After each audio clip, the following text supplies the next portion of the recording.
বাংলাদেশের রাজনীতিক পরিস্থিতি এমন একটা ভয়াবহতে দাঁড়িয়েছে যে একসময় বাংলাদেশে বিএমপি করা বা শিবির করা সবচেয়ে বড় অপরাধ ছিল আওয়ামী লীগের কাছে। পরবর্তীতে বাংলাদেশের বিভিন্ন রাজনীতিক পরিবেশ পরিস্থিতি চড়াই উতরাই পেরিয়ে এসে ২৪-এর পর এমন একটা পরিবেশ পরিস্থিতি তৈরি হয়েছে এবং জামাত বিএমপির এমন একটা কাদা ছড়াছড়ি তৈরি হয়েছে যে ভবিষ্যতে রাজনীতি করা একেবারেই অপরাধ হবে, সেটা হোক আওয়ামী লীগ, হোক বিএনপি, হোক জামাত।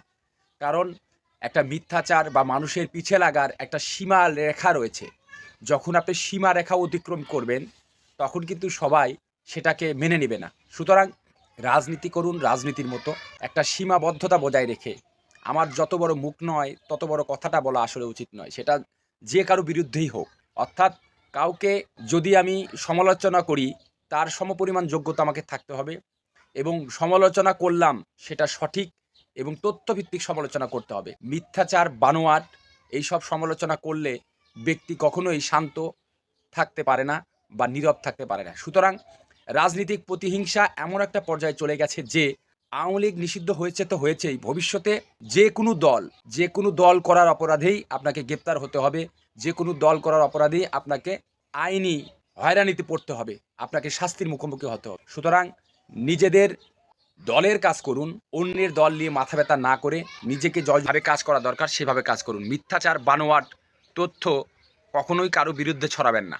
আমি এই কথা অগ্রিম বলে যাচ্ছি যে আওয়ামী লীগের চোখে বিএমপি করা অপরাধ ছিল, জামাতের শিবির করা অপরাধ ছিল, জামাত করা অপরাধ ছিল না, শিবির করা অপরাধ ছিল। সেটা কিন্তু বিভিন্ন সময় নিষেধাজ্ঞার মধ্যে চলে যাচ্ছিল, কিন্তু বিএনপির সাপোর্ট বা বাংলাদেশের অন্যান্য দলের সাপোর্টে জামাত কিন্তু আজও নিষিদ্ধ হয়নি বা বাংলাদেশে টিকে আছে। বিএনপির শহীদ প্রেসিডেন্ট জিয়াউর রহমান যদি সাপোর্ট না দিত তাহলে জামাত বাংলাদেশে প্রতিষ্ঠিত হতে পারত না। আজ সেই জামাত এমনভাবে উত্তপরিতভাবে ২৪-এর পর এমনভাবে উত্তপরিতভাবে বিএনপির পিছনে লেগেছে যে সত্য মিথ্যা কোনো যাচাই বাছাই না করে প্রোপাগান্ড ছড়াচ্ছে, মিথ্যা নিউজ ছড়াচ্ছে। সুতরাং এমন দিকে আমরা অগ্রসর না হই, ভবিষ্যতে যাতে আমাদের হয়রানি না হতে হয় এরকম রাজনীতি থেকে আমরা বিরত থাকি। সবাই ভালো থাকবেন আর কথাটা ভবিষ্যতে মিলিয়ে নেবেন।